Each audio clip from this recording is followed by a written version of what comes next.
Nós tivemos, gente, a reeleição do Xi Jinping para um terceiro mandato. E aí é lógico, né? E aí é lógico, mais uma vez, a gente começou com a discussão, porque a ditadura é chinesa, que coisa horrível. O Xi Jinping foi eleito por menos de 3 mil pessoas, com 100% dos votos, e isso é ditadura. Assim, né, gente? Eu acho muito engraçado o conceito burguês de ditadura, esse conceito ocidental de democracia.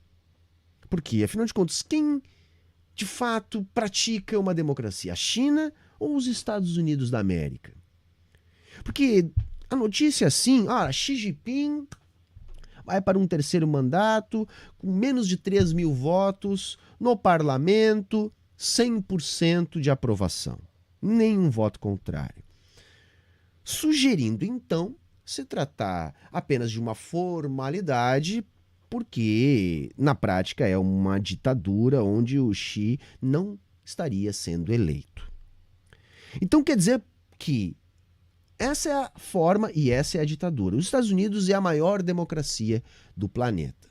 A maior democracia do planeta, onde a gente tem 2 partidos apenas que podem eleger o presidente, apenas 2, que não tem diferenças ideológicas substanciais, ou seja, são 2 partidos liberais, né?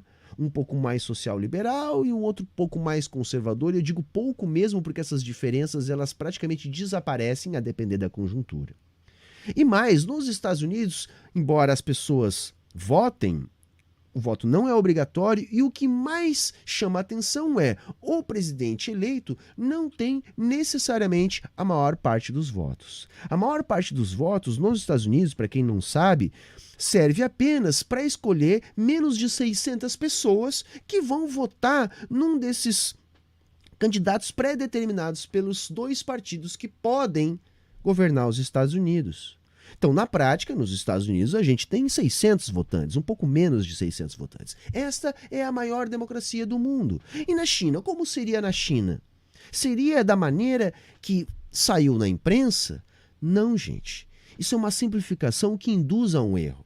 Primeiro que, na China, o Partido Comunista tem milhões, coisa de 60 milhões de filiados, onde as eleições começam nos seus bairros, com a indicação dos representantes dos bairros. Depois desse primeiro momento, há indicação nas cidades, depois nos estados, até chegar nesses 3 mil lá da votação final.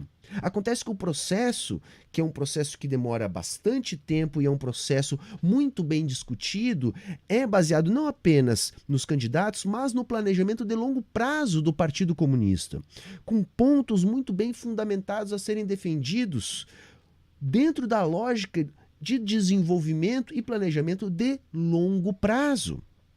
Portanto, quando chega lá na decisão final, é lógico que já há um desenho que indica quem será o vitorioso. E como desde muito antes a prática adotada pelo partido, conduzida pelo Xi Jinping, vem sendo aprovada pelas bases do partido, durante todas essas discussões que passam pelos bairros, pelas cidades, pelos estados, até chegar no nível nacional, tudo isso é muito bem discutido com essa base composta por milhões de trabalhadores e trabalhadoras. Então, de que maneira que isso pode ser menos democrático que o modelo estadunidense, onde menos de 600 pessoas escolhem candidatos de 2 partidos sem um programa bem ancorado numa lógica de longo prazo, partidos esses que são praticamente iguais entre si. Mas para a mídia, os Estados Unidos é a maior democracia do mundo. A China, a grande vilã da história, uma ditadura. E aí, é claro, essas notícias elas vêm acompanhadas de outras, porque você começa a ter que criar um pânico social a respeito da China. Então, agora, nessa semana, surgiu mais uma vez a notícia do sumiço dos magnatas chineses. A maior parte desses magnatas, eles desaparecem e depois aparecem, né? O Jack Ma é um bom exemplo, né? Estava morto, estava preso, depois apareceu livre, leve e solto lá no Japão, jogando golfe, né? Numa nice. Agora é fato, a China tem leis rígidas e os empresários, mesmo os bilionários, rodam se eles tentar sonegar, se eles tentar formar cartel, se eles tentar burlar o mercado, se eles tentar jogar com as regras que a China não permite que eles joguem. Aí eles rodam mesmo, mas não tem nada disso, porque na prática, tá? Quem de fato faz esse tipo de política é os Estados Unidos. Não sei se vocês sabem, meus amigos e minhas amigas, lá nos Estados Unidos, mais de 1.000 cientistas japoneses, mais de 1.000 cientistas chineses já foram presos numa prática racista, discriminatória do trabalho científico de profissionais chineses atuando nos Estados Unidos. Está aí para vocês, tá? A normativa que estabelece esse tipo de política. Então é muito importante a gente entender o que é o discurso e o que é a prática dos Estados Unidos. Porque o discurso é: a China está sumindo com os bilionários. Agora, os Estados Unidos que está tentando, por exemplo, proibir o TikTok. Ah, porque ele rouba suas informações. Ah, o Facebook não. O Facebook não faz isso. O grupo Meta não faz isso. Só o TikTok. Tenta vender minério de ferro. Toda a guerra em relação aos semicondutores que está sendo travada contra a China para que os Estados Unidos não perca, tá, a liderança neste mercado, ou que ele não constitua firmemente a liderança nesse mercado. A ponto de dar sumiço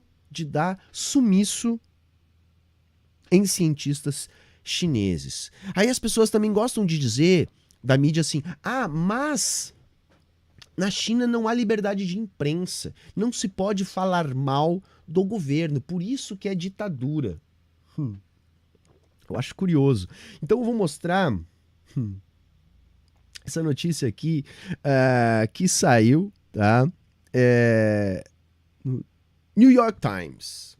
Sabem a explosão do Nord Stream, que está no centro da discussão política da Europa, da guerra da Ucrânia, né? O gasoduto que poderia abastecer ali a Alemanha do gás russo que explodiu? Pois bem, saiu no New York Times, que é uma mídia independente, que não é chapa branca, que não está lá para fazer apologia do governo dos Estados Unidos, que 6 ucranianos pegaram um bote e foram lá e explodiram a porra toda.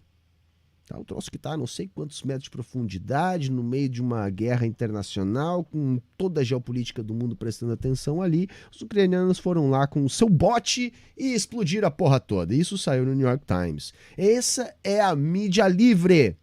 Essa é a mídia livre.